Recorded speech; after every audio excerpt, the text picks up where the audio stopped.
Welcome to another episode of Simon Says, where facts come first. I'm your host, Jenny Simon. Sit back, relax, get your popcorn and your drink, whatever it might be, and let's get started. We take a quick break and come right back.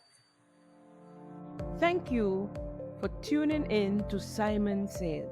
To ensure that you never miss an episode, click subscribe and make sure to turn on the notifications by clicking on the notification bell icon. See you at the next episode. Now, I'm going to start off with some updates, and I'm going to address a statement or comment made by Joseph Andel in reference to my what he says, they call it vexing pronouncements last week about the Consul General in Dubai, one of the wealthiest of the 7 emirates that constitute the Federation of the United Arab Emirates. The NDC had been program hosted by our own ambassador for the diaspora, paid by the government and people of Grenada, Mr. Terry Forrester, who is also the deputy PRO of the NDC party. This from a party who protested against Prescott Swan, who was a member of the NNP executive and was named a director on the Public Service Commission. The NNP administration then had Mr. Swan resign his position on the national executive. Not that it made a difference, right? Everybody knew he was on there and he's a member of the NNP and all of that. Everybody knew that. But at least they made a try. But NDC bold face with Terry Forrester. I spoke of it several times, right? This from a party who protested against and wrote letters to local and regional organizations and took to the streets because the husband of a minister of government was the head of the FIU, the Intelligent Financial Unit. And yes, I agree, there lied a conflict of interest, though the gentleman was a police officer before his wife became a politician and was overly qualified for the job compared to who we have there today. Today, after the coming of the NDC administration in June 2022, they removed the FIU from the police force, made it more or less private, with the head of the unit bluntly refusing to pay his student loan at a particular financial institution in the St. George's. His father, who had a stroke and is partially handicapped, had put up his property, his home, as security so the young man could go study. He refused to pay, and so the financial institution has foreclosed on the mortgage, and the gentleman could well be in the street any day now. I do believe NDC have a curse. No matter who it is, associate with NDC, they're just doing wrong things. They have done wrong things. It's I mean, I don't understand it. It's mind-boggling. This gentleman, the head of the FIU, was before a part of the DPP office. Some people say it was a deputy public prosecution officer, but he worked alongside the DPP. I say all this to say that what good for the goose, good for the gander. And therefore, Terry Forrester must be removed as the host for the Heartbeat program. We are paying him, the people of Grenada, and he is not the ambassador to the diaspora just for NDC. The diaspora made up of all sorts: NDC, NNP, GULP, like my good friend Eddie Frederick. Everybody, GULP, everybody, NDC, everybody is in the diaspora. And so he must represent in a non-partisan way.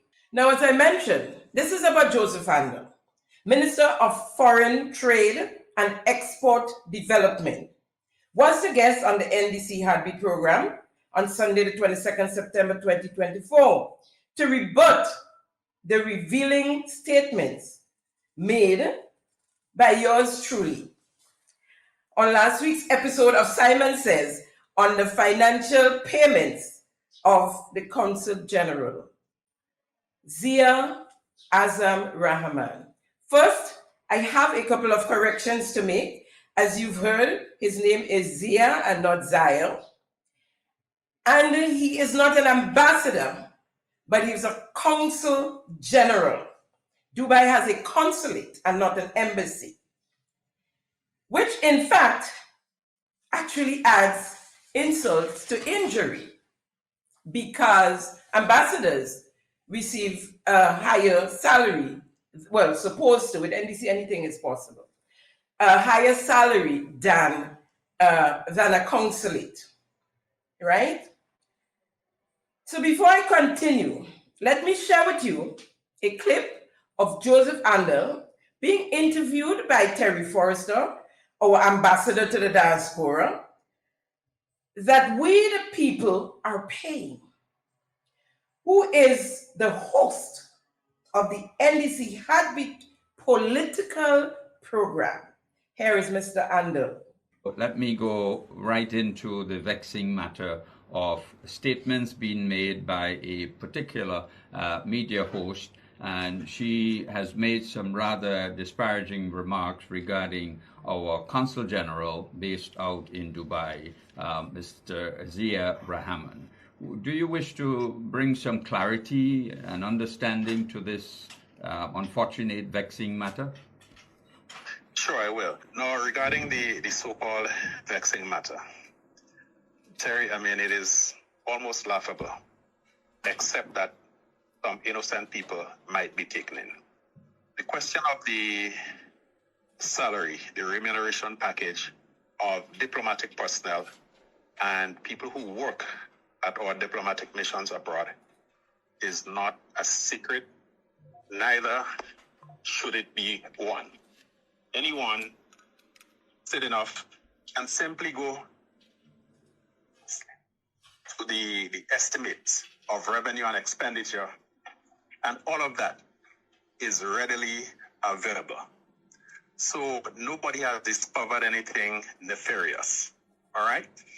Now, to me, the only issue here is the fact that the personal details that could compromise the safety and the security of Consul General Rahman and his family have been broadcast to the world, so that if there's anybody with any intent to commit mischief against them, that can be done. You know, we have questions of identity theft and all of those things like that. So that to me is the only issue here. But there was also some inaccuracies based on a little bit of the clip that I heard regarding salaries. And we need to let the public know that there is a difference between a salary and an allowance. So for example, the transportation allowance cannot be counted as your salary because it won't be taxed. Entertainment allowance, housing allowance, all of these are normal and expected parts of the remuneration package of any diplomat. I do not know if some people want us to send people abroad to represent the country, to maintain a decent level of life for themselves and their families, and to have them go out there begging and scrunting, making our country look bad. You cannot send people abroad and not equip them with the tools to do the job that you need them and you want them and expect them to do. In terms of the quantum, there is nothing outrageous about this Public Consul General. It is in line, it is in what all of our other diplomatic representatives receive. And as a matter of fact, Grenadian diplomats are among the lowest remunerated within the CARICOM region. A salary, an allowance, a spouse allowance, is a normal part of any such appointment. Some may not get it for the simple reason that they have no spouse or the spouse is not residing with them. Child allowance for children 18 and under, or between 18 and I think 21, who are at a recognized university or school, again, is par for the course. Dubai has a very high cost of living. Right. And public school, as I understand, public school in Dubai is for the people of Dubai. So diplomats and other expats who live there, they have to find private means to educate their children. I don't know if the person with that so-called magical discovery would want the children of the Consul General to grow up illiterate and enumerate. It is very important that everybody learn to read and write and also learn to add. It is very important, sir, that people learn to read and write and add. And that's why I add up all the monies you given this gentleman and turned out to be for almost 50,000 EC dollars a month. Now, Mr. Andel, there's nothing laughable about my pronouncement on the Rahman case. In fact, what is laughable is you coming out and trying to throw shade over the eyes of the people. I can assure you, the people of Grenada is not laughing at all, but instead is quite troubled and disturbed by what was revealed. Now, I can understand clearly why Terry called it a vexing matter.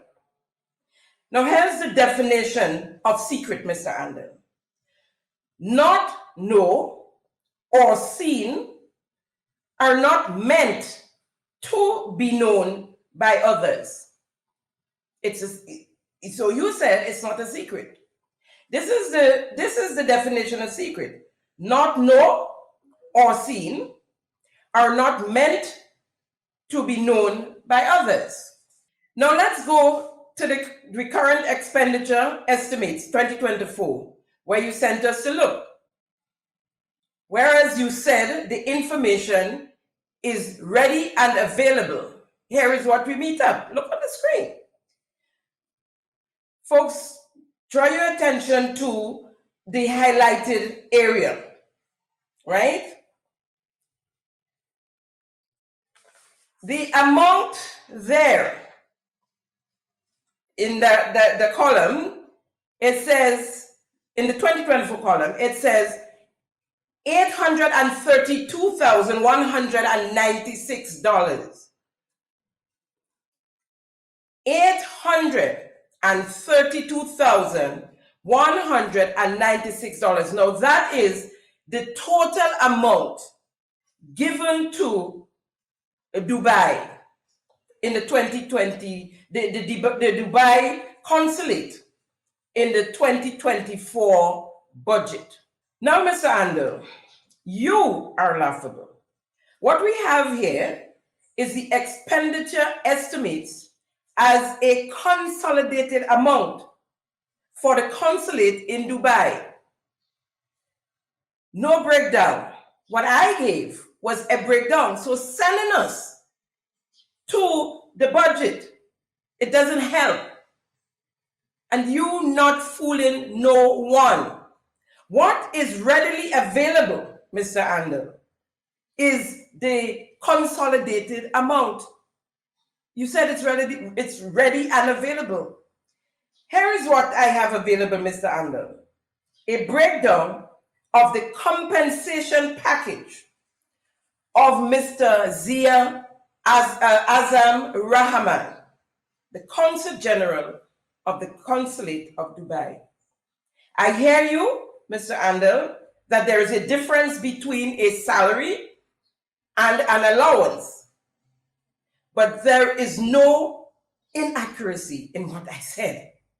Now, according to one of the documents here in hand, typed on a government letterhead, coat of arms and all, headed Ministry of Foreign Affairs, Trade and Export Development. I believe those are your ministry, Mr. Andel. The document captioned, payment slip dated the 3rd of April 2023.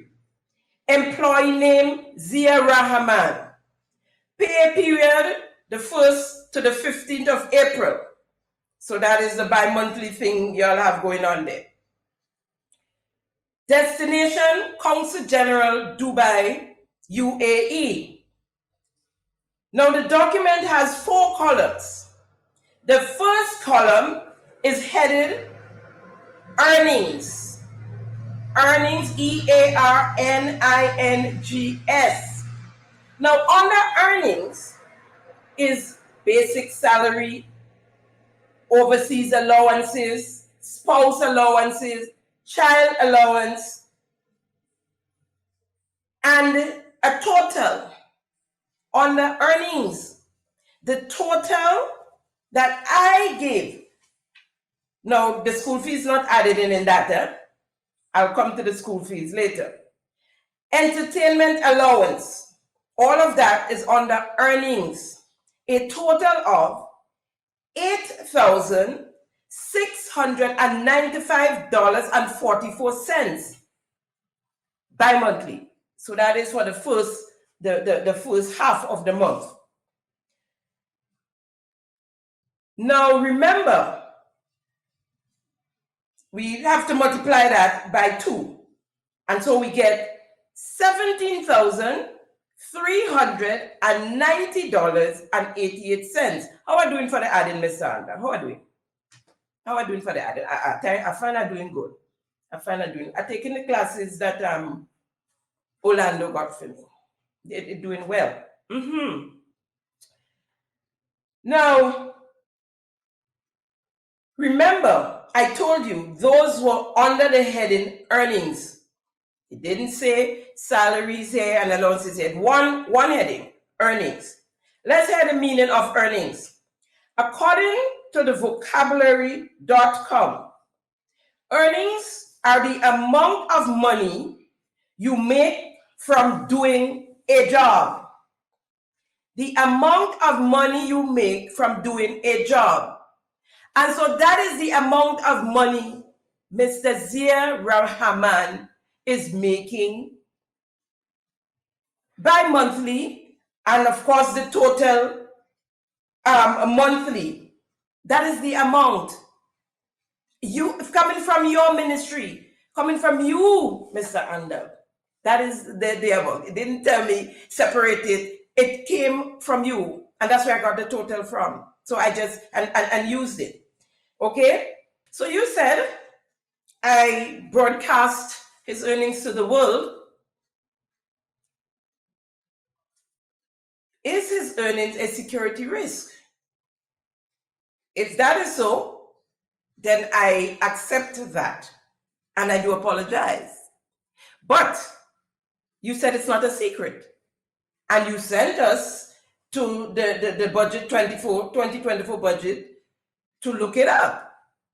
You said it is not a secret. We all know it's public information because he's getting paid by the people and government of Grenada.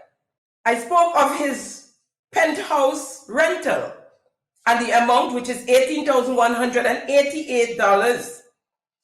And though I have the address of the penthouse, Mr. Andel, I never spoke of it. I never said it. I have it with me.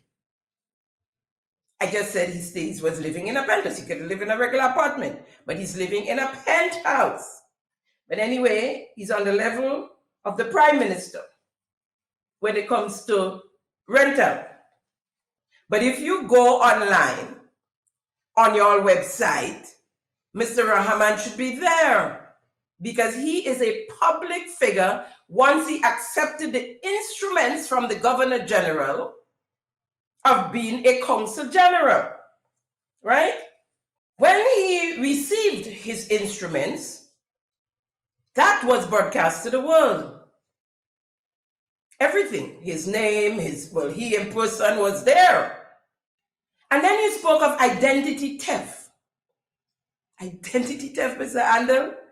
What utter rubbish you speak. I mean, I can't get another word to describe that, but rubbish. Is it too much movies? I mean, you sound like you just watch Lifetime. The security breach, Mr. Andel, is by your guy, Ali Matura. Have you seen the publishing of the CBI list by Ali Matura, your goon, your chairman or former chairman? He's been your chairman in St. Patrick West for many years, right? Have you seen him post the post he made on Facebook? The CBI laws does not allow for that information to be published. It was amended in 2014. I hope the powers that be swoop down in the relevant ministries, check in the computers like they did after my episode last week, my last week's episode. Because that information should be in one or two places or both, the Prime Minister's ministry or the Ministry of Foreign Affairs. And the thing is, it's pointless because what he was trying to do was to speak on what's his name now? Dwight Horsford spoke about the electoral list and the names in some of the constituencies like the south of St. George that we can't pronounce. So there he goes and posts the list, the CBI list, saying, you're talking about names that we can't pronounce here, right? But the thing is, Mr. Matura, the NDC has sold more passports to names we can't pronounce in 2 years that the NNP sold in 8 years. You didn't know? You didn't know? But I'll come to that later. Funny how I have a little piece on the CBI in this week's episode. So we'll come to that a little bit later, Mr. Andel and Mr. Matura. Get your facts before y'all come out, before y'all run out. Get your facts. Get your facts. So, to get back to Mr. Rahman, when you post his instruments, him collecting his instruments, you expose him to the world, right? So, this identity theft thing you're talking about, I don't know, like you heard the phrase and you think it's so good, so you're going to use it there. By the way, thank you for letting us know that the bulk of the Consul General's monies is untaxed. You said it, that it doesn't qualify, I guess, the allowances to be taxed, right? And so that's why it's that salary. And you guys are accustomed to that because you, as members of the cabinet, the majority of your salary that you go home with, the 15,000 roughly, is untaxed. So y'all take us for fools and y'all continue. Before I move on, noticeably missing from the snapshot of the recurrent expenditure estimates is the 2023 figures for the consulate to Dubai. The space is clear. Mr. Andel, you mind coming back and telling us why that is so? Because all of the documents I have dated 2023 from April. Most of it is April. I think I have one that is dated May 2023. So why is that space empty? So we're moving on, and we're going to move on to the one that causing the most contention, the school fees, right? And I'm going to read to the public the letter. And you see, it's an official document. As I say, it has a coat of arms and all, and it comes from the Ministry of Foreign Affairs, Trade and Export Development. And it says it's dated the 5th of December, 2023. Mr. Zia Rahman, Consul General, Grenada Consulate, Dubai, United Arab Emirates. Dear Mr. Rahman, this letter serves to inform you that Cabinet at its meeting on the 2nd of October 2023 approved as a special case the payment of $114,376.62 per annum to you as financial assistance to cover the cost of annual school fees for your children. Please note that payment will commence from the 1st of September 2023. So you see here, money started to spend in September, but there's nothing in the 2023 column for Mr. Rahman.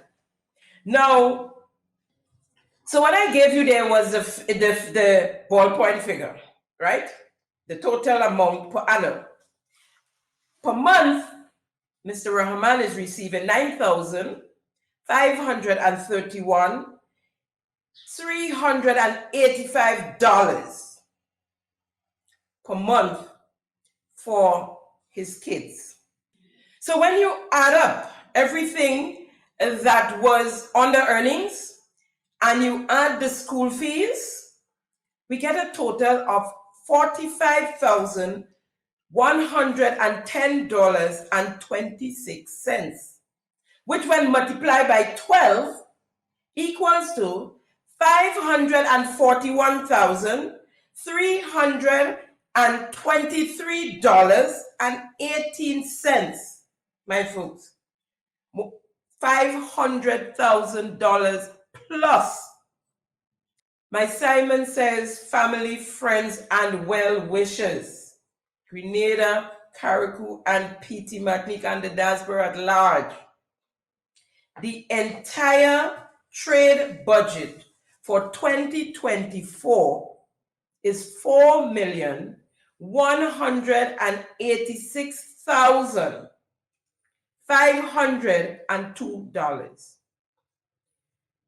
Our Consul General in Dubai is getting $500,000 annually. Out of the allocated sum for the consulate in Dubai, where Mr. Andel sent us to look, that figure there was $832,196, right? 65% of that total, that amount, goes to the Consul General, Mr. Zia Rahman. 65% of it. So 35%, the remaining, goes towards the running of the mission. You do the math. Do the math. We're talking transportation, inclusive of car, maintenance, fuel, and the driver, of course. Office supplies and utility bills. Other office staff, cleaners, office rental, and there could be more. Something is not right with this picture. I ask you, Mr. Andel, as the young people would say, wheel and come again. Tell the people why Mr. Rahman is so highly favored by this NDC administration. Is it payback to the family for money spent in the transformation campaign? Why do we have to pay for his children's private school fees? Who paid their school fees before he became Consul General, wherever he lived?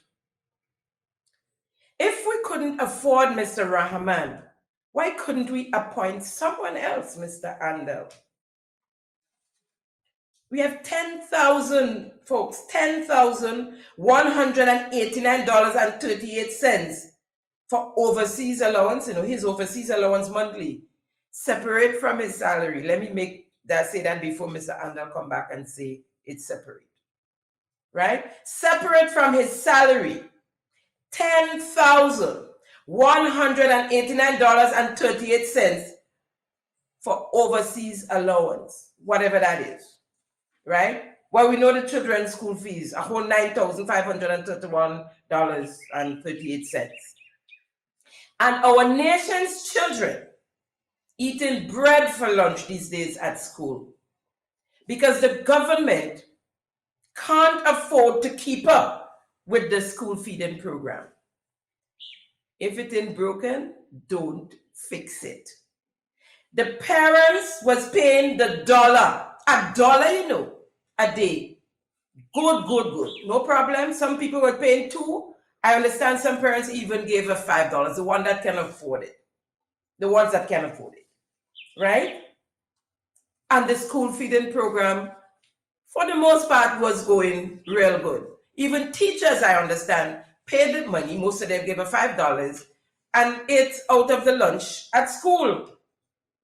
Only yesterday, in a notice from a primary school, I wouldn't say the name, put up in social media, there it is on your screen, alerting parents that they have not received funds for the school feeding program. And I quote, the funds for the school feeding program has not been forthcoming, unquote. And so, as a result, there will be no, and they make sure they put the NO in caps, no school lunch. Students are asked to carry their own lunch. How sad. So we're back to square one, more or less. NDC, my friends, are in reverse game. I mean, why you had to do that? What was the show off about? Ticking boxes, man. So, Mr. Andel, you say the compensation package for Consul General Zia Rahman is no secret. So why did the head of security, Mr. William Thompson, advisor to the Prime Minister and the government, Mr. Richard Duncan, and a police officer, I think it was Bud, swooped down on the ministry and confiscated computers? Yeah? Why? No secret. It's public. I mean, we know it's public. You said it is. Because we're paying. We're paying. But they're going to check to see who gave what the information or where the information came from. You ain't gonna find it. You ain't gonna find it. I can tell you all now. Stop scaring the public workers. Stop. And Mr. Andel, since I have you outside, Tell us about the draft competition, the one you organized or hosted. Tell us about that competition. That the competitors, at least what I know of as a fact, coming from the USA, had tickets bought for and room and board paid for here in Grenada. Where the money coming from? Well, I asked that last week about the money and where it's coming from. So I have a question for you now. Is it true when the idea was brought to the boss, he said, go to Andy and tell him I say, give you $30,000. And you here, I don't mean you, Mr. Andel, whoever the person that went to the boss, if it's you, well, it's you. Whoever the person that went to the boss, they got the instructions to go to Andy and say, I sent you for $30,000. Is that true? I don't know. This sounds really strange and weird. So I just have to ask the question, because, I mean, we know he have the money, Mr. MIT. We know he holding a bag of money, right? But we thought it was for housing. And maybe roads, I think I saw at some place. But we didn't know you could just go to him and get a little 30,000 just so. Mr. Anderson, $9,531.38 a month for one family for school fees. And the subvention for the Dorothy Hopkins Center for the disabled continue to be $15,500 to pay salaries for staff, even after your government, your cabinet raised the minimum wage. So they've been getting, that was the subvention, $15,500, 2021, 2022, 2023, all up to 2024, as we speak. That is the total amount for the subvention to what we call the children's home in Tempe, the Dorothy Hopkins Home for the disabled. 15,000. And you give in one family 9,000 for their children. A family that can afford it. In another update, in my last episode, I mentioned to you the fact that our government, in an effort to continue checking boxes, promise made, promise kept, you know the slang, went ahead and raised the minimum wage. It's a good thing. Don't get me wrong. I'm not saying it's not a good thing. However, what they did, they ran before they crawled. And so in some cases, the rise in salary by 100%, 120%, 200%. Last week I mentioned to you that the government of Grenada has broken their own law whilst bullying the private sector to pay and threatening huge fees and jail time if found not abiding by the laws. That is the minimum wage law. Well, as a result of my pronouncement, I got a very disheartening call from someone who's connected to the Dorothy Hopkins Home Center in Tempe, which followed by some documents. Now, the call concerning the Dorothy Hopkins Center for the Disabled,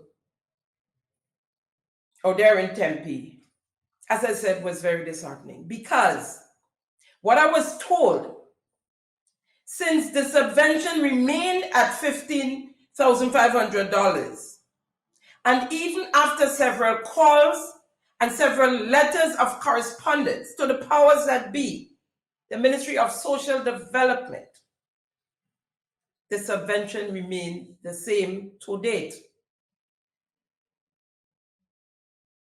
And therefore, in order to pay the salaries to the workers, to the staff there, they had to dip into their savings, the little monies they have that they use for utility bills and miscellaneous. Also for overtime sometimes, because the money, the subvention doesn't get to them to pay for, I'm checking through my documents here, for the overtime. So they have to use up that money for that. And they get grants, donations, that's what they have in the little savings. Now, according to documents received in 2021, the home was in the red on paper, $3,544.74. And when I say in the red on paper, it means when they use up the subvention. But of course, as I said, that's what they use their savings for. They would use this monies, and that's from 2021, right? Because the home have this account, they've been using that to pay the additional monies that should be added to the salaries of these workers. And they did not want to have the workers, or they're knowing that the minimum wage was raised and they're not getting. So they decided, whilst they wait on the monies to come in, and whilst they get response and waiting on response from the ministry, they're going to pay the workers. Nothing to date. Nothing to date. Several letters was written to the Ministry of Social Development requesting the increase in subvention, to no avail. And from what I understand and can see, there are a lot of stalling tactics. Keep sending back and asking for information. What information? You've been paying a subvention. You know the staff. There are staff that got fired, staff who retired. They can't increase their staff and replace them. So right now they're running short staff in a place like that, right? Because they don't have the monies to pay to bring, they probably happy some of the staff not there anymore so that they could manage, right? But what I was told is that they're running on E right now. So they're calling on the ministry to please increase the subvention. The last letter was written on the 17th of September, 2024, this month. And it goes to Ms. Naomi Jeremiah, Permanent Secretary, Ministry of Social and Community Development, Housing and Gender Affairs. So Eric Matthew Gary Gardens Tantin. Hope this reaches, dear Ms. Jeremiah, hope this reaches you well. Please see attached the documents detailing government subvention received and salaries paid for January 2023 to August 2024 of the Dorothy Hopkins Center for the Disabled. These documents provide an overview of monthly transactions paid in salaries. Should you require additional information, please do not hesitate to let us know. And I got copies of the salary payments. There's a lot of documents here, you know. For the home, right? In May, the rent on paper was $3,501.14. In June, it was $2,097.35. Remember, I tell you, some staff, well, a couple of things was fired, and one retired, left, resigned, and so. July, $2,395.66. In August, $3,540.04.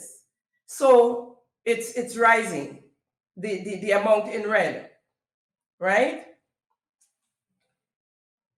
The total amount in red that they spent from their savings is $23,887.88. They now have a balance in that account of $2,909.34. Right? But we're paying school fees for Mr. Rahman children in Dubai.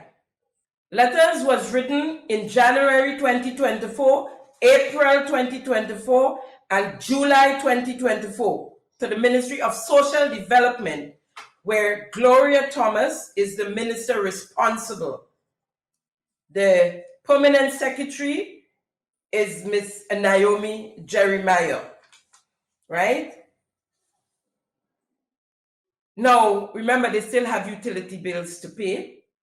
They still have to eat, right? They do get donations for food stuff from some of the private sector businesses, and I compliment the ones of you who are doing so.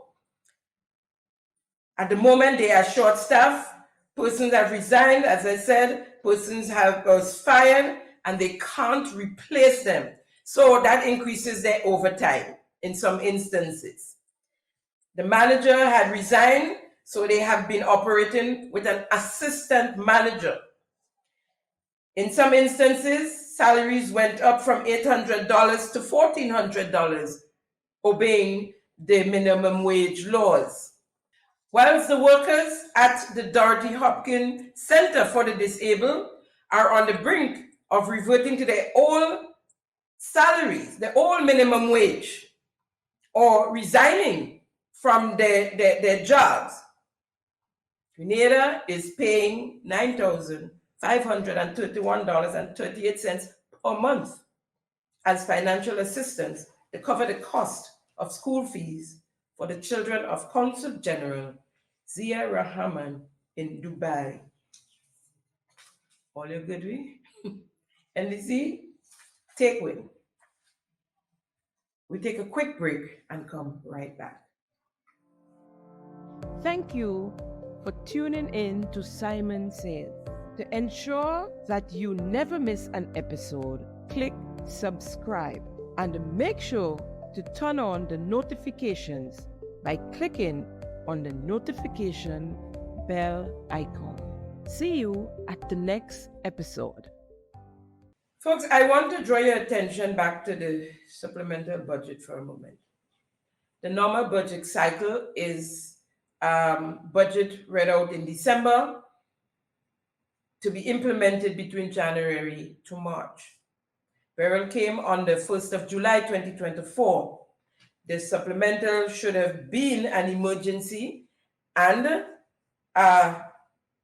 the parliamentarians should, in my opinion, have gone to Parliament in July itself. I mean, July 1st, by the end of July, I would say by the middle of July, they should have been in Parliament, because it's an emergency asking for the allocations for Beryl reliefs. Okay? We're dealing with Beryl here. But instead, they waited and had a whole set of monies to give Andy. And they went to September. Yeah, right? They went to September. The budget cycle closes in November. Now, under Section 19 of the Public Finance Management Act, it says that, and I quote, Parliament shall have the sole authority and responsibility to review and approve the proposal budget prior to the commencement of the fiscal year in accordance with the provisions of the Constitution. End of quote.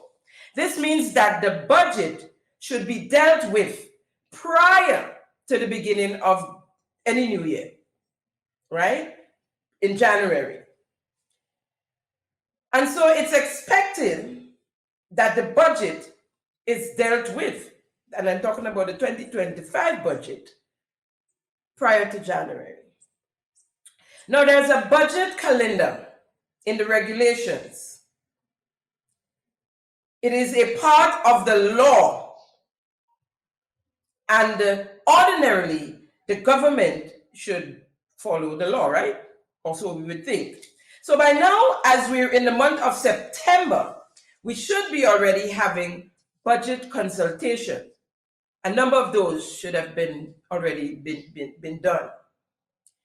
And by October, the budget should be before cabinet. This is according to the laws. By October, the budget should be before cabinet for approval. Clearly, we are not following the law, right? Because these things is not happening so far. Now, all this is in the regulations Appendix C. So by now, we're supposed to be in full-blown national public consultation on the budget according to the budget calendar. They should have had or be having stakeholders consultations as well. So the supplemental came September, $268 million supplementary budget. $268 million. So Prime Minister Deacon Mitchell, how do you plan on spending $268,698,086 in capital projects in 2 months? How we plan to demolish? Because you have to demolish to do that. It's impossible. I'm going to say almost enough. It is impossible. And therefore, I conclude that you guys continue to take the Grenada public for fools. So we are going to see the 2024 supplemental, and this is my opinion here, in the 2025 budget presentation. You want to bet? That is, if there is one, because we have no money, remember? We're $144 million in deficit. Moving along. I just had to share that with you for you to see the mess that we're in right now. And la la la everywhere. Every time you turn, there's a comment from, well, mostly Andy Williams talking a set of crap, going in school, signing autograph, as though that could help the children in the Dorothy Hopkins home, or the children in Carriacou and Petit Martinique, and the people, the adults without homes, getting wet, or the school feeding program. You gone there signing autographs and the children have no food to eat. Tomfoolery, we call that. Now, some of you might have remembered that in one of my episodes, I believe it was in April, when I spoke of the Spice Mass saga and talking the corruption that's going on there, that I spoke of someone from the NDC UK chapter who was coming to Grenada, visiting on personal matters, and wanted to come on the Simon Says to speak of the corruption that is taking place in the UK chapter. Now, Mr. John Nichols had contacted me to come on Simon Says to speak about it. And he said he was coming in June. I didn't hear from Mr. Nichols. And what he said was, some of the members from the Executive Council in the UK, they've been writing to the local National Executive Council here, headed by the GenSec, the General Secretary, Mr. Larry Barry, and they were getting no feedback, and so they were taking it public. I didn't hear from him, and the truth is I was so busy for a while with Simon Says, it's an overload, and I didn't really contact him and find out what's going on and so until quite recently. And I was told that the executive here, and headed by Mr. Larry Barry, said to him, when I guess they heard my program and what I said, saying to him and the members that were complaining, take a step back. They would discuss it. They would come to them. They would discuss it, and they would take it from there, which he abided by. To date, nothing happened. And so I received the documents, thick soup. And there's no way I can do all of it on this program, but I would definitely bring to you what the issue is in what's left of the UK chapter, because many of them have resigned. Now, the issue concerning the chapter surrounds one individual, the chairman of the chapter, Mr. Roy McEwen. Now, what is being said is that Mr. McEwen has monies allocated, or monies that should go to the UK chapter's bank account, which they do have a bank account set up, is going into a private account, business account, company account of Mr. Roy McEwen, and another account set up by Mr. Roy McEwen. So two accounts, and not the one that the money is supposed to go in. Now, I say 50 million Frenchmen cannot be wrong. There are, as I was saying, letters of complaints written, the treasurer, different treasurers. I think I noticed like there were 3 different treasurers. One resigned, another one come, that one resigned. We had resignation from the secretary, a secretary. The second secretary came in, they suspended her because she spoke out and asked questions concerning the accounts and the monies, concerning transparency and accountability, right? And so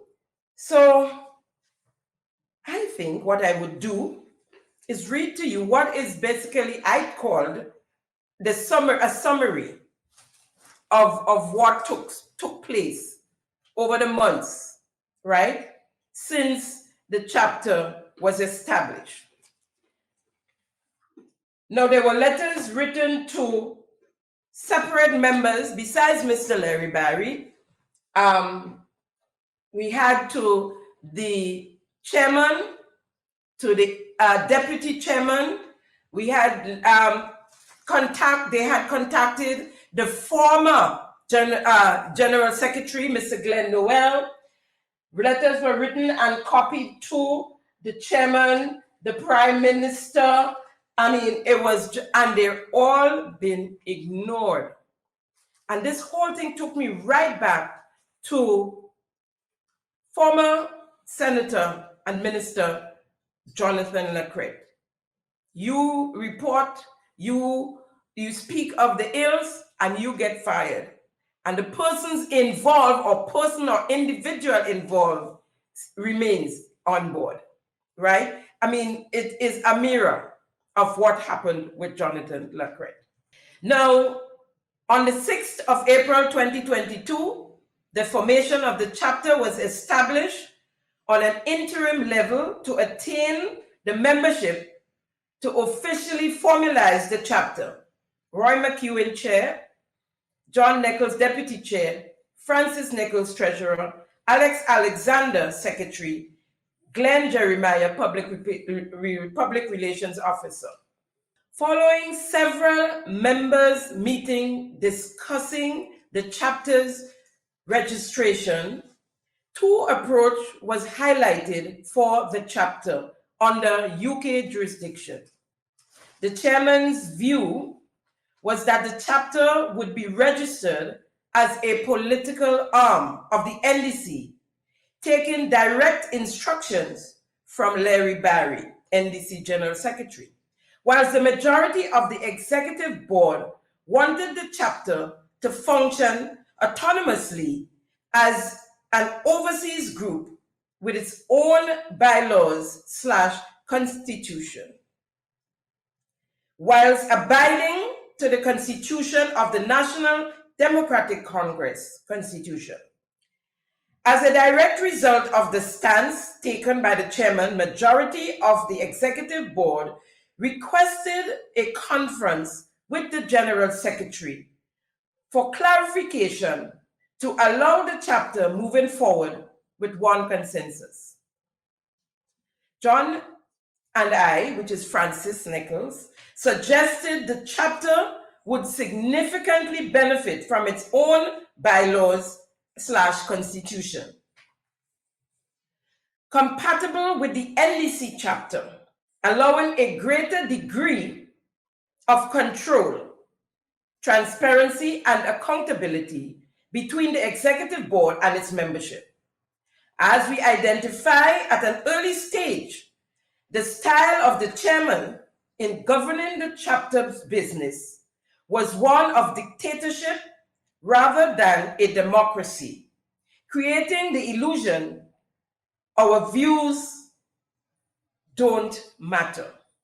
After consulting and canvassing the views with 3/4 of the membership John and I introduced to the chapter, we drew up roles and responsibilities for each executive position so that we all have a crystal clear understanding of our duties and function. After consulting and canvassing the views with 3/4 of the membership John and I introduced to the chapter, we drew up roles and responsibilities for each executive's position so that we all have a crystal clear understanding of our duties and function in order to creating a more cohesive, fruitful way of working. We presented it to the chairperson for adoption to be introduced by way of bylaws. But again, the chairman unilaterally decided it would not form any part of the members' agenda for discussion, stating that the NDC Constitution is the only document we need and will be relying on. On the 12th of July 2022, I reached out to Glenn Noel, preceding NDC General Secretary, as it became apparent Roy McEwen will not support contact details of NDC senior officers for us to make contact with. As time passed, the chairman would not allow the executive board to partake in any decision-making process, but rather dictate what his decision was and what we must do without any vote signaling our participation. The chairman's style of governing became argumentative and disruptive in many executive meetings, resulting in dysfunctional environment. Constructive discussion and questioning are not tolerated. Often when attempts are made by the executive to understand the chairman's rationale to his conclusions, the chairman's stance are that he makes the decision and we must accept it. This became intolerable and unsustainable for the operation of the chapter. Despite 3 of the 5 executive board members being like-minded in their views on the way towards the chapter, the chairman was not in agreement. We requested for the matter to be put to the members of their understanding as to what they expect from the chapter and what the chapter expected of them.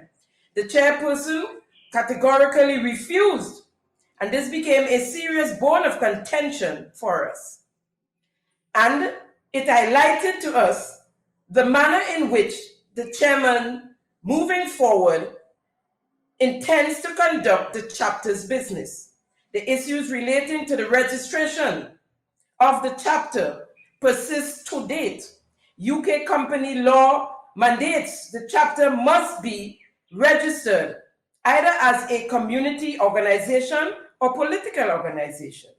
Attempts were made by many times to finalize registration, but the chairman and the general secretary, in our view, presented obstacles and no solution. We reminded both the chairman and the general secretary, that Mr. Larry Barry, the chapter is in the jurisdiction of the UK, and legally the chapter is duty bound to register itself. And unlike Grenada, non-registration is policed. The approach taken by the chairman and the general secretary was one of what we categorize as delusional, as they appear to be promoting Grenada's way of governance to be applied in the UK, in the United Kingdom, for the operation of the chapter. Imagine if we were to make public that the NDC, a political organization from Grenada, is operating in the UK as organ/chapter without being registered. What would be the outcome of that? Well, I guess it went public now. On the 24th of August 2022, Alex Alexander, secretary, resigned his position and was replaced by Nicole Belfon. On the 19th of October 2022, the general secretary attended an executive meeting to address concern raised on the interpretation of the NDC Constitution. The full executive board was in attendance: Roy McEwen, John Nichols, Francis Nichols, Rachel Nicole Belfon, Glenn Jeremiah. And then they had added Rachel Charles, and the secretary, and Naisha Toll Keynes Douglas, deputy chair, and they were executive members of the newly formed UK Women's Arm. We wanted answers to several questions to promote the smooth functionality of the Constitution, as we had identified a number of areas that was silent and open to misinterpretation in the NDC Constitution. Moreover, we wanted to ascertain if the UK chapter have the right or freedom under the NDC Constitution to govern itself or control its own affairs. It became abundantly obvious that the General Secretary was not going to tolerate such notion.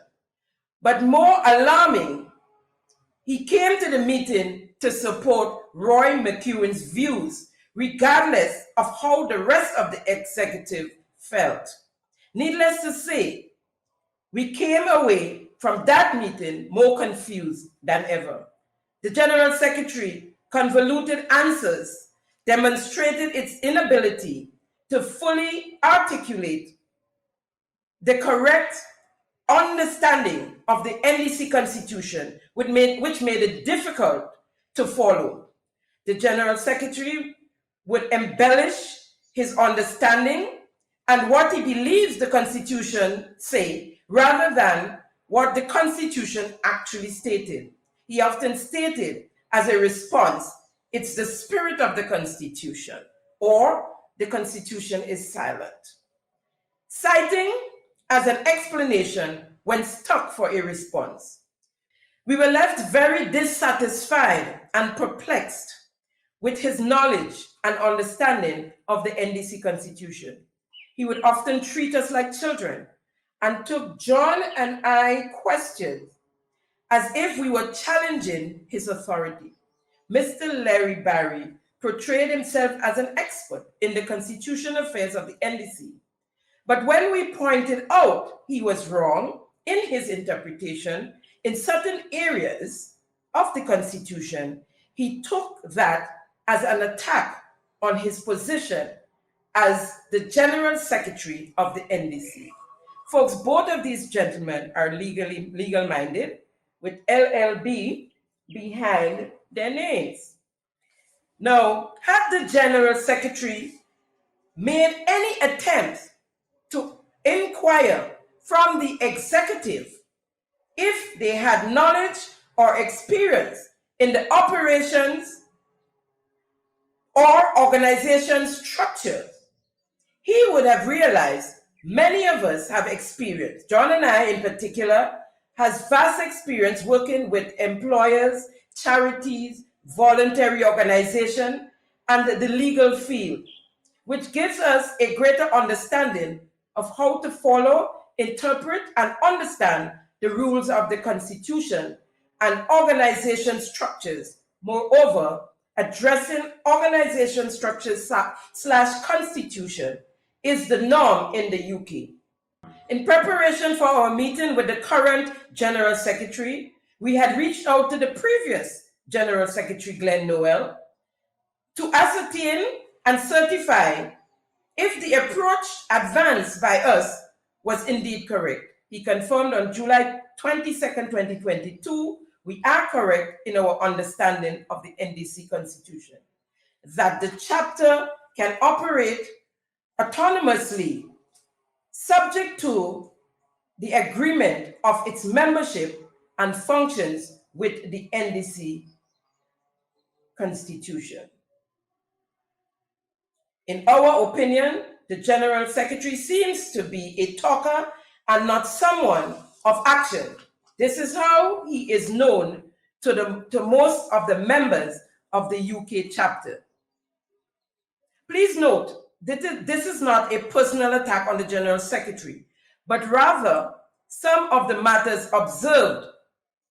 Okay, so I would, in an effort to save time, because we are running out of time, I would quickly move through. You get the general gist that the UK chapter, the issues they're having with their chairman and the General Secretary here on mainland, Mr. Larry Barry.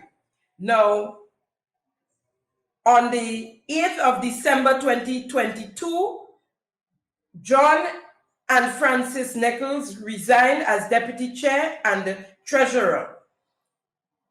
On the 24th of May 2023, Rachel Charles resigned her position as Secretary of the Women's Arm. On the 23rd June, Roy published on the chapters, that's the chairman, he published on the chapter's WhatsApp platform, gala tickets for sale. The gala tickets were being sold and the monies were going into his personal company's account instead of the UK's chapter account. On the 20th of November 2023, John Nichols was removed from the chapter itself as a member, because he resigned as an executive, but he was still a member of the chapter, and he was removed as a member of the chapter because he continued to seek explanations as to what is going on within the chapter. On the 29th of November 2023, the chairman deleted from the members' WhatsApp platform a reminder letter from the executive board notifying them that they have not, and that is the executive, that they have not responded to the letter of complaint dated the 13th of November, right? Now, we're gonna move on pretty quickly because we have here, this is a letter, another resignation from Ms. Rachel Charles, and she was treasurer of the, she was the second treasurer. And after Ms. Charles resigned, Mr. Roy McEwen, the chairman of the chapter, took up the position of treasurer. Members, almost all the members are complaining, many members are complaining of how he's managing the chapter, and they're querying the finances of the chapter, right? The monies are going to an account, a personal account belonging to him, right? He is, and in that, he is the sole director of the company.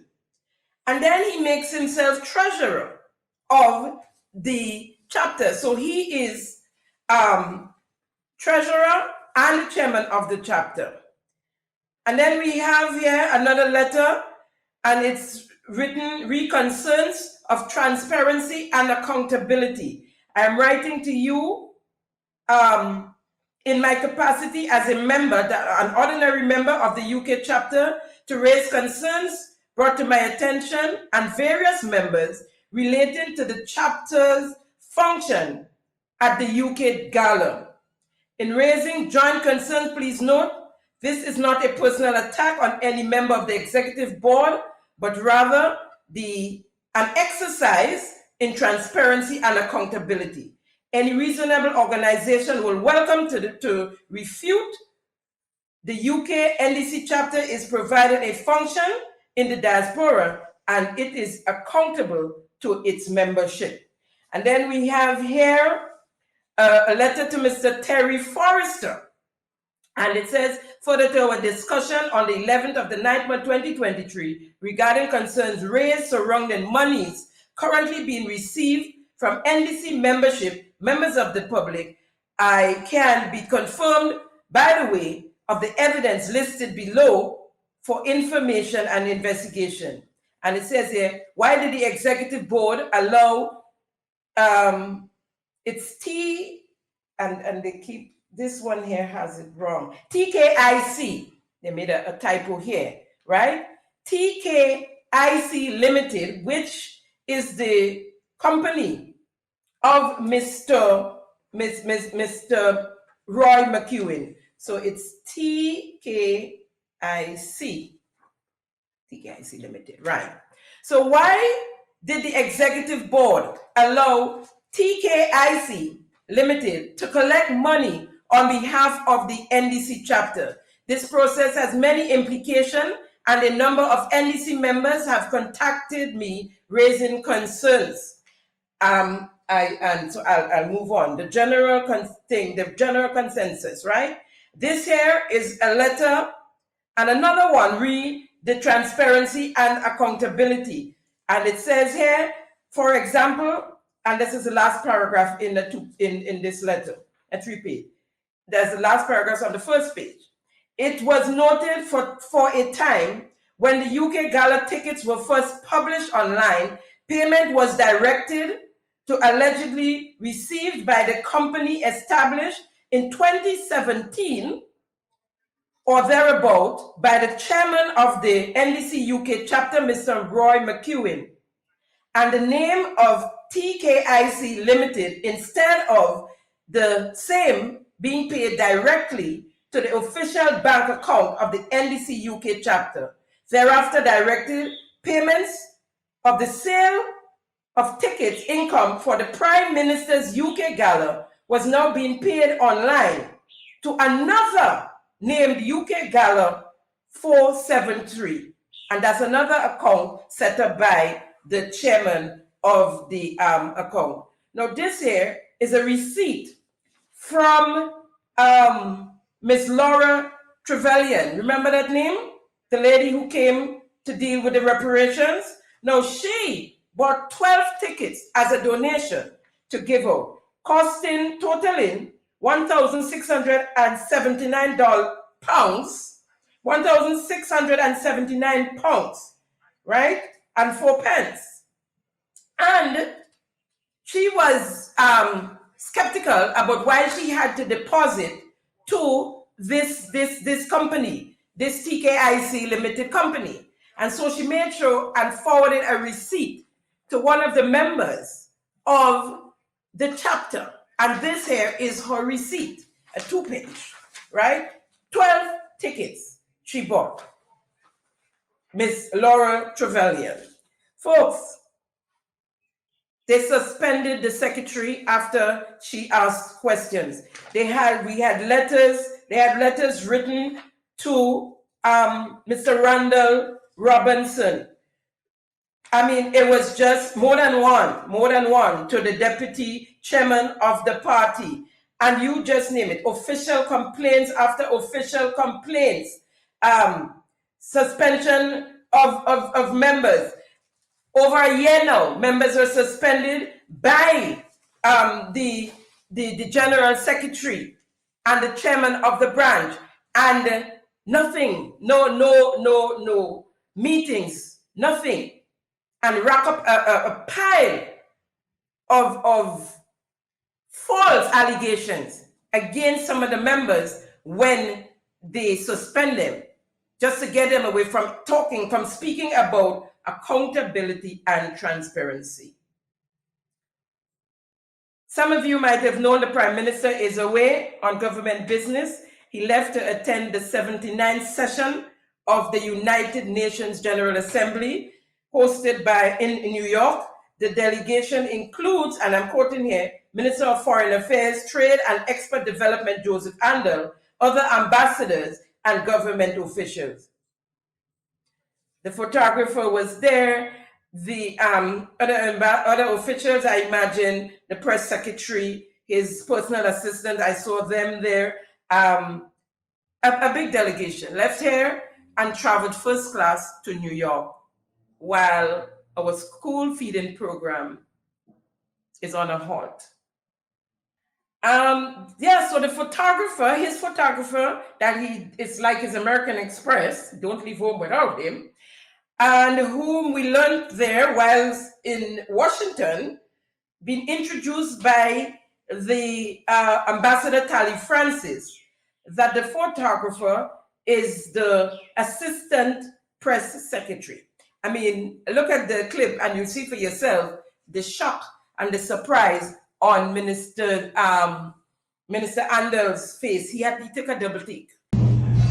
Asked when you will be in Washington. We welcome you and your delegation of Honorable Minister, Distinguished Ambassador, Assistant Press Secretary, Thomas. We welcome you all. Saw that? Everybody else there besides the Prime Minister seemed shocked. He just smiled gingerly. Now,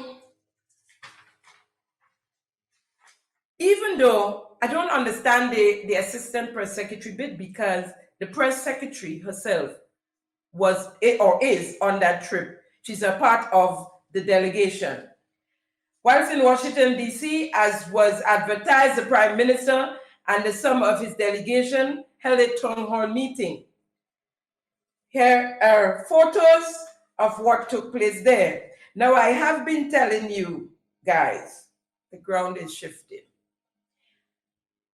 Only believe me now, or you get in there. Some of you still, I know your head is in the sand still, and that's okay, It's not easy to believe that after 2 years that there could be such a drastic change in persons who wants to hear what they have to say, and the Prime Minister, the beloved Prime Minister, my friends, is holding a press conference or a town hall and getting that type of audience.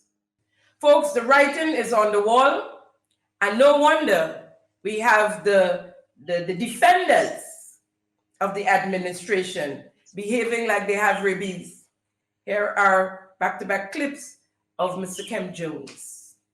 And look, I'm telling you straight up, we need to remove the General Secretary of the NDC come the next convention. Come the next NDC convention, we need to remove certain people from certain positions. They have to be removed. We can't mix any matter anymore. We're in mid-term going on to the next half of the term. We need to see more political work happening and more organized political work.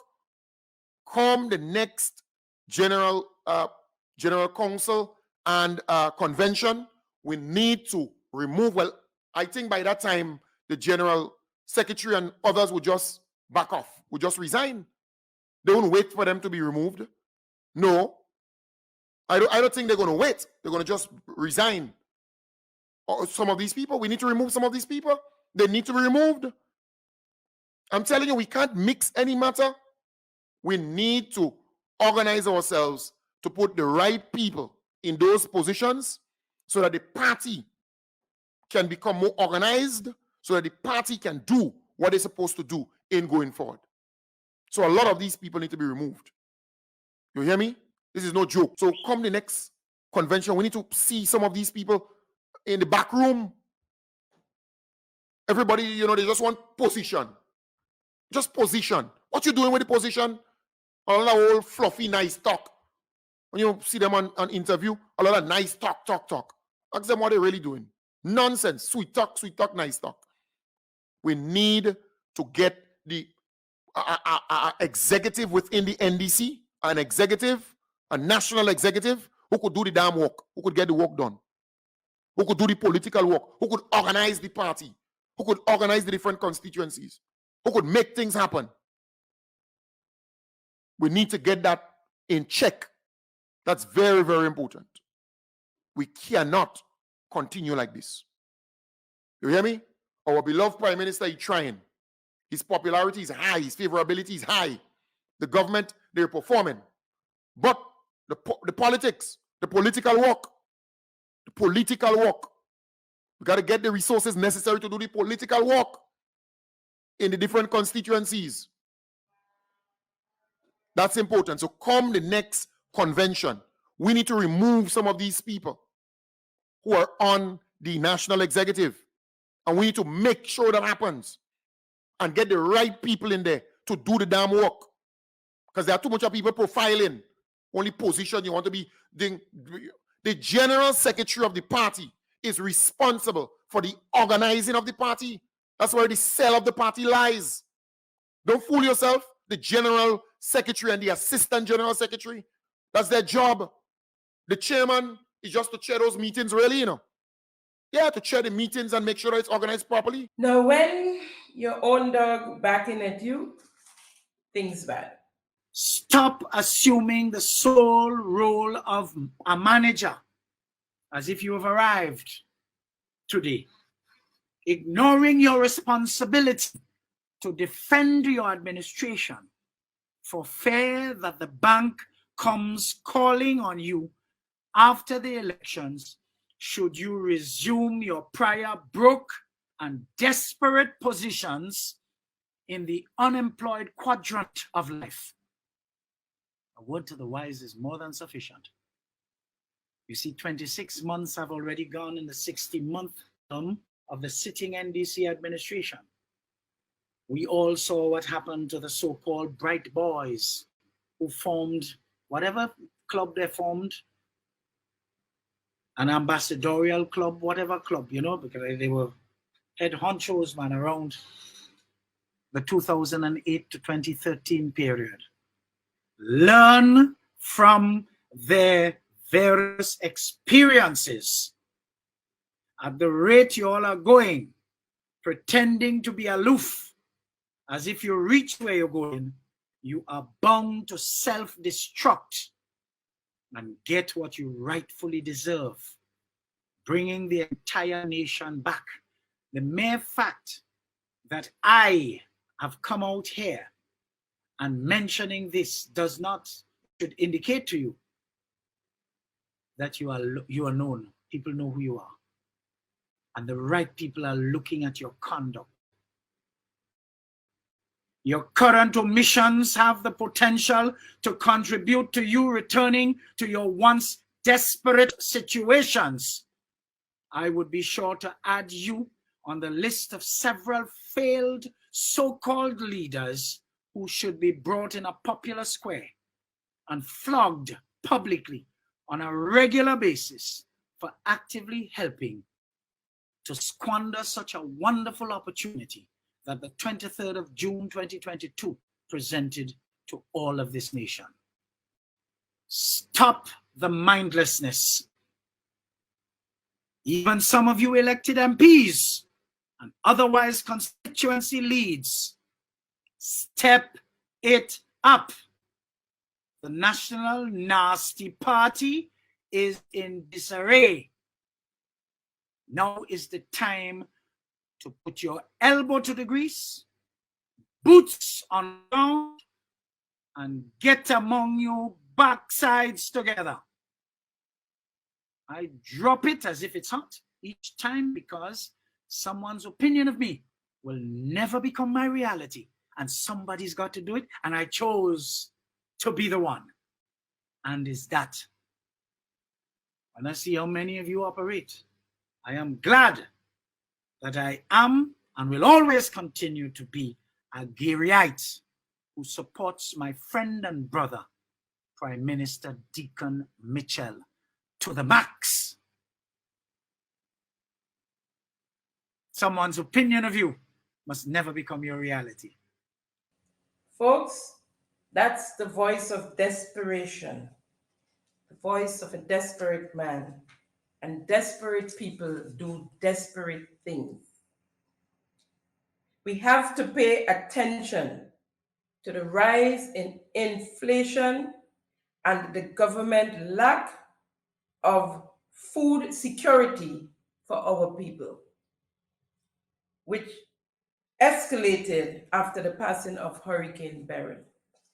Agriculture took a beating from Hurricane Beryl, where fields of fruits, vegetable, and ground provisions was destroyed, which left us with heightened prices, inflated prices. A breadfruit is $15, as you see. Well, make sure in permanent marker. Green banana, $5 a pound. A hand of banana turned out to be $20. We have been importing ginger, lime, lemon, oranges, avocados, ripe bananas before Hurricane Beryl.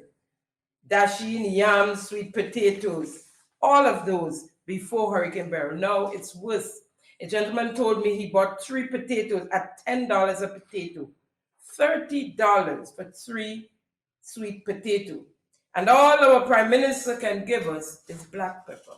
In the aftermath of Hurricane Beryl, we are promoting the growth, propagation, and harvesting of alternative agricultural crops. This greener is black pepper. It looks green now, but ultimately it can get black, it can get red, and it can get white.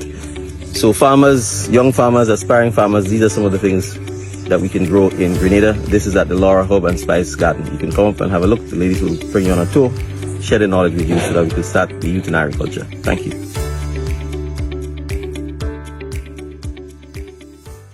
I guess the white potato, cassava, yams, dasheen, and corn and bananas didn't quite make it from the 2023 budget. 27 million was allocated for white potato, yam, cassava, banana, corn. Here it goes. In 2023, we will roll out a major initiative that will support our farmers and fisherfolk to grow their enterprise and increase local production, thereby reducing our dependence on imported foods, ultimately lowering the cost of food. The Food Security Enhancement Project is estimated to cost $27 million to be implemented over a 12-month period. Major initiatives under this project include production support for crops, livestock, poultry, and fisheries. Mr. Speaker, government aims to significantly increase the acreages under production by at least 20 acres. To this end, direct support will be provided to farmers to increase the production of specific crops, namely white potatoes, cassava, yams, dasheen, corn, and bananas. Government recognizes the rising cost of farm inputs and will therefore provide support in the form of land clearing, plowing, planting materials, fertilizers, farm labor, training, and technical services. Small-scale livestock and poultry producers will receive support to upscale production rates in the form of feed provisions, equipment that incorporates local feed, housing support, and training. Folks, as we close, I have some questions for the Prime Minister, mainly. Prime Minister, where are you with the investigation into the corruption within the National Lottery Authority, the NLA, which resulted in the former minister responsible, Minister Jonathan Lecret, terminating the chairman of the board, Mr. William Batiste, and which you had the former minister rescind? You said you would do your own investigations. The people await the results of that investigation. Was there an investigation into the alleged corruption in NADMA involving members of the cabinet, Prime Minister? Was there an investigation into the Minister of MIT, Andy Williams, receiving $100,000 bribe money from a contractor in exchange for the Cliff Road project, and the $15,000 to fix his car? That, Prime Minister, is bribery. Bribery is a crime. Prime Minister, what is the status of the persons who received cess monies and their businesses? What are the progress? How many persons got employment through the cess program? Granted, millions were given out through the cess program to hundreds of persons. We await. We continue to ask about the $22.5 million allocated for the 50th anniversary, our Golden Jubilee. Can we get a breakdown of the spendings as promised by the leader of government business in the Senate? To the SMC, can we, the people, get an account of the money spent in the US, in New York to be exact, on the Carnival launches 2023 and 2024, and the monies received, the profits made from those launches? Mr. Andel, since the compensation packages of our diplomats are public and no secret, can you give us a breakdown of all of the other ambassadors and consul general, please, sir? To Ms. Frances Purcell, asking for the people of New York, what happened to the prizes for the raffle that you and the Deacon Mitchell support group had out there? The brand new Nissan car for the first place, $2,000 for the second place, and $1,000 for the third place, respectively. Folks, that's a wrap on today's episode of Simon Says. It's always a pleasure conversing with you, keeping them honest. Thank you for joining Simon Says for yet another week where facts come first. See you next week, same time, same place. Bye now. Thank you for tuning in to Simon Says. To ensure that you never miss an episode, click subscribe and make sure to turn on the notifications by clicking on the notification bell icon. See you at the next episode.